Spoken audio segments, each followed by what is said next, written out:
ममता बनर्जी को बहुत अच्छे से पता चल गया होगा कि झालमुड़ी खाने के बाद किस तरीके से राजनीति की जा सकती है। और आपको क्या लगता है कि मोदी जी अपने आप खुद गए वहां झालमुड़ी खाने के लिए? अरे भाई, दो भाई और पूरे देश में तो भाई, एक ये मोदी जी और एक इनका ये खास मित्र है ना जो ये भाई अमित शाह भाई साहब, दोनों भाइयों ने पूरे देश में राज कर रखा है। किसको अंदाजा था? बस थोड़ा बहुत ये लग सकता था कि टक्कर होगी बंगाल को लेकर के, मोदी जी की टक्कर होगी, उनके भाषण में जान होती है, वो अच्छी तरीके से अपने चाहने वालों को संबोधित करते हैं, उनसे बात करते हैं, उनके पास जाते हैं, हाथ मिलाते हैं। ये सारी चीजें उन्होंने पहले से आजमाई हुई हैं, ये बेहतरे हैं इलेक्शन को जीतने के लिए।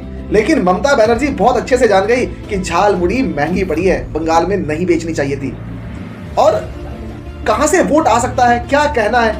मोदी जी किसी भी राज्य में जाते हैं, वहां की लैंग्वेज में कम से कम 2 लाइनें तो बोलते ही बोलते हैं। उत्तराखंड जाते हैं, वहां की 2 लाइनें उन्हें सिखाई जाती हैं, बताई जाती हैं, लोग अग्रसर होते हैं, अट्रैक्ट होते हैं। देखो, हो सकता है कि जो और पार्टियां हैं, कांग्रेस है, टीएमसी है और सपा है, बसपा है, ये जितनी भी पार्टियां हैं, इनमें पढ़े लिखे लोग ज्यादा हो सकते हैं, लेकिन पढ़ने लिखने से काम नहीं चलता भाई। आपको बोलने का सलीका भी आना चाहिए, अपनी बात को संबोधित करने का तरीका आना चाहिए।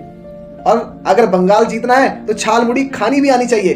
किससे मांगनी है, कहां पे मांगनी है, कितनी मांगनी है, कितने पैसे जेब में रखने हैं, ये सब एक राजनीति का हिस्सा है। आपको किस तरीके से माइंड सेट करते होंगे दोनों? बैठ जाते होंगे शाम को, अरे भाई इस बार बंगाल हमारा, ऐसे करना है, उस दुकान पे जाना है, झालमुड़ी मांगनी है और बंगाल हमारा। यार क्या है बंदा यार, पूरे देश पे राज कर रखा दोनों भाइयों ने।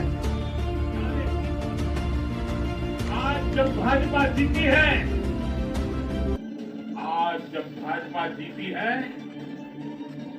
बदला नहीं, बदलाव की बात होनी चाहिए। प्याज की तासीर कभी हल्की तो कभी तीखी होती है। ठीक वैसे ही इस बार के चुनावी नतीजे भी हैरान करने वाले रहे। हल्की सी चटपटी मिर्च और नींबू का खट्टापन इस बार बीजेपी के हाथों में था। ममता बनर्जी ने पीएम मोदी के झालमुड़ी खाने को नाटक बताया। अब तो ममता जी आप नाटक ही बताइए, बंगाल चला गया हाथ से। और सीट देख रहे हैं आप कितनी आ रही है? 207 और आपके पास 80 है। भाई साहब, जमीन आसमान का फर्क है। बंद कर देते ना ये झालमुड़ी पहले से ही।